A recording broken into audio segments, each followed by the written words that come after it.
देगलूर पोलिसांनी अवैध वाळू वाहतुकीविरोधात मोठी कारवाई करत तब्बल 20,49,000 रुपयांचा मुद्देमाल जप्त केला आहे।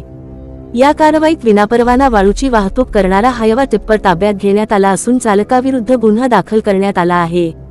नांदेड जिल्ह्यात अवैध धंद्यांवर आळा घालण्यासाठी पोलीस प्रशासनाकडून विशेष मोहीम राबविण्यात येत आहे। याच मोहिमेअंतर्गत पोलीस अधीक्षक डॉक्टर नीला ब्रोहन यांच्या मार्गदर्शनाखाली देगलूर पोलिसांनी ही कारवाई केली। पोलिसांना मिळालेल्या गुप्त माहितीच्या आधारे 6 जुलै 2026 रोजी देगलूर शहराजवळील खानापूर फाटा परिसरात सापळा रचण्यात आला।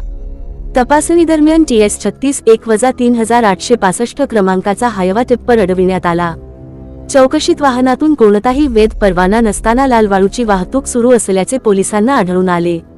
या कारवाईत अंदाजे 7 ब्रास लाल वाळू, ज्याची किंमत सुमारे 49,000 रुपये, तसेच अंदाजे 20 लाख रुपये किमतीचा हायवा टिप्पर असा एकूण 20,49,000 रुपयांचा मुद्देमाल जप्त करण्यात आला। देगलूर पोलीस ठाण्यात गुन्हा क्रमांक 326/2026 नोंद करण्यात आला असून पुढील तपास सुरू असल्याची माहिती पोलिसांनी दिली आहे। ही कारवाई उपविभागीय पोलीस अधिकारी किरण पोपळघट, पोलीस निरीक्षक सूर्यमोहन बोलेमवाड, पोलीस उपनिरीक्षक हनुमंत शिंदे तसेच देगलूर पोलीस ठाण्याच्या पथकाने केली। अवैध वाळू वाहतुकीविरोधातील ही कारवाई पुढेही सुरू राहणार असल्याचे संकेत पोलिसांनी दिले आहेत। अशाच विश्वासार्ह आणि ताज्या स्थानिक बातम्यांसाठी NCN न्यूज TV ला लाईक, शेअर, कमेंट करा आणि सबस्क्राइब करायला विसरू नका।